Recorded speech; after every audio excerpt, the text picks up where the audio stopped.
Kala itu hari semakin siang.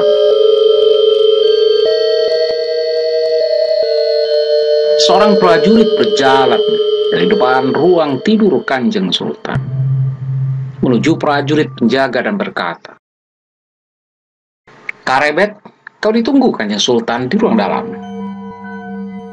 Karebet terkejut, tidak menyangka dia akan dipanggil Kanjeng Sultan.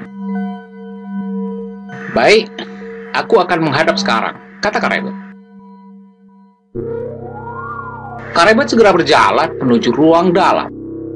Dan di depan ruangan Kanjeng Sultan, Karebet berhenti. Saat kemudian terdengar suara, "Masuklah Karebet." Karebet pun masuk ruangan. Setelah menyembah, ia pun duduk bersila di depan Kanjeng Sultan. "Kau masih magang di Wiratama, Karebet?" tanya Kanjeng Sultan. "Kasinggihan dawuh Kanjeng Sultan," jawab Karebet. "Karebet, kau bisa memijat? Pijat kakiku Karebet, supaya hilang kelahku kemarin," kata Sultan Trenggono. "Kasinggihan dawuh Kanjeng Sultan," jawab Karebet. Karebet merasa heran.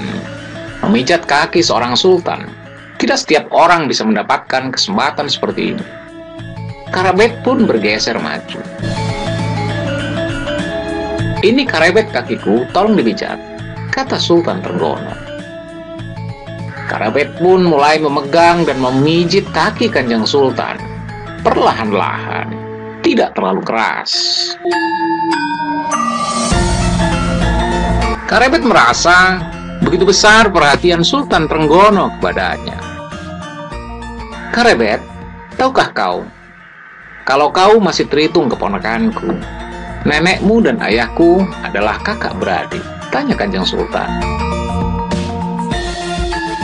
"Kasinggihan dalem, hamba tahu Kanjeng Sultan. Eyang Asmoyowati adalah adik dari Eyang Patah," kata Karebet. "Ya, memang betul." "Karebet, di mana kau belajar olah kanuragan?" tanya Kanjeng Sultan. "Di desa Tingkir, hamba belajar ilmu perguruan pengging, Kanjeng Sultan," jawab Karebet. "Siapa yang mengajarimu?" tanya Sultan Trenggono. "Siwo Kebo Kanigoro Kanjeng Sultan," jawab Karebet.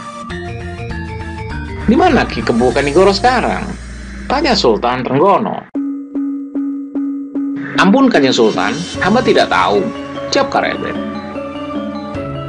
"Iya, aku juga tidak tahu di mana Kebo Kanigoro sekarang," kata Sultan Trenggono, membenarkan jawaban Karebet.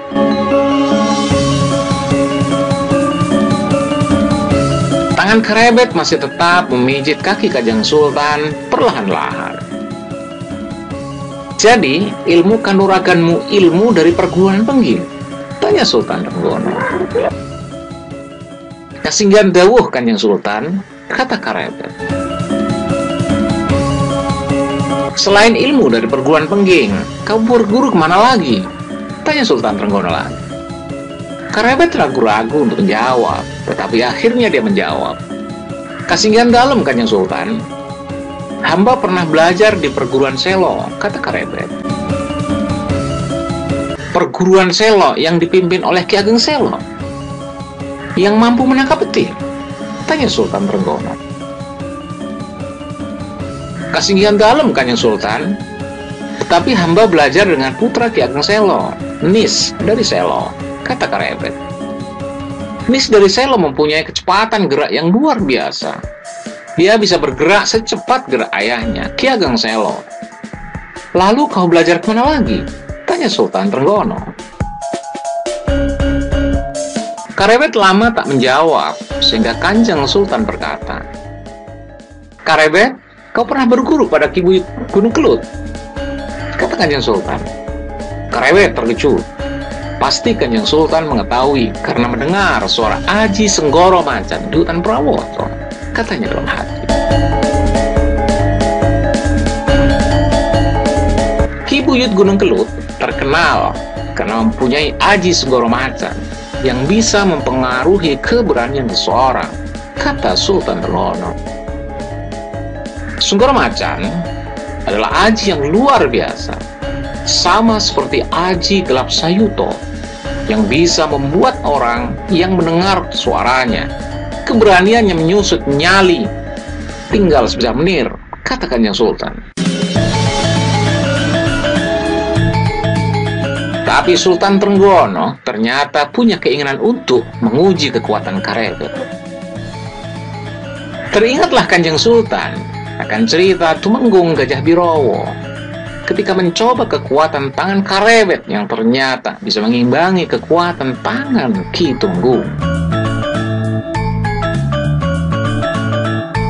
Tanpa diketahui Karebet, Kanjeng Sultan perlahan-lahan matek aji Raga Jati. Suatu aji untuk pertahanan yang bisa membuat tubuh keras seperti kayu jati yang telah tua. Perlahan-lahan, aji Raga Jati disalurkan ke kaki yang sedang dipijit oleh Karebet. Karebet, pijatanmu kurang kuat. Kau seorang laki-laki. Kekuatan tanganmu hanya seperti kekuatan seorang perawan kencur. Kau harus bisa memijit lebih kuat lagi, kata Sultan Trenggono. Kesinggahan dawuh Kanjeng Sultan, kata Karebet, sambil lebih memperkuat pijatannya. Karebet, pijatanmu lemah seperti nenek-nenek yang sudah pikun. Pijat yang lebih kuat lagi, cepat, kata Sultan Trenggono agak keras. Kesinggahan dawuh Kanjeng Sultan, jawab Karebet.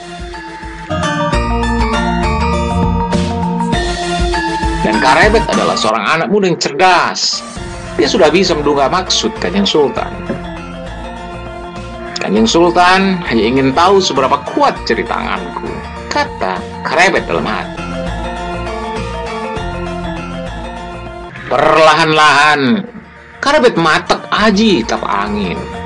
Sedikit demi sedikit kekuatan aji tapak angin tersalur ke tangan Karebet yang sedang memijat kaki Kanjeng Sultan.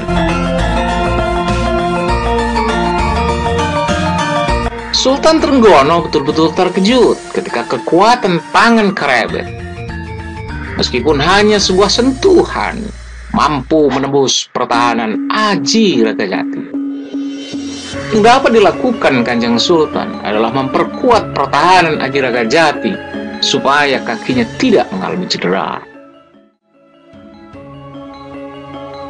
Bukan main Karebet. Ternyata aji Raga Jati bisa ditembus oleh anak kemarin sore, kata Sultan Trenggono. Karebet yang kekuatannya tertahan oleh aji Raga Jati merasakan kaki Kanjeng Sultan sekeras kayu jati yang telah tua. Maka sedikit demi sedikit dia memperkuat kekuatan aji tapak angin.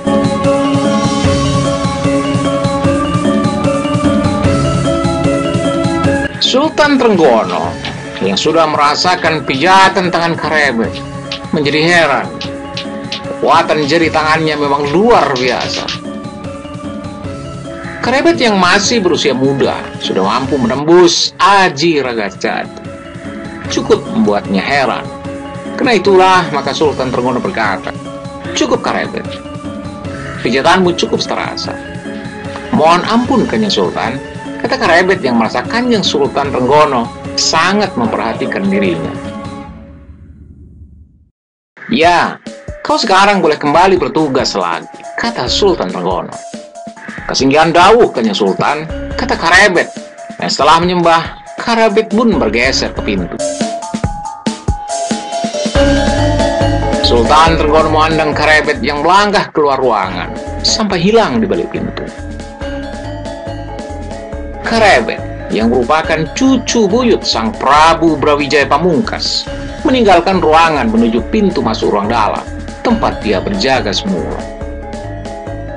Karebet pun kembali ke tempat tugasnya dan ketika ditanya dia pun bercerita seadanya.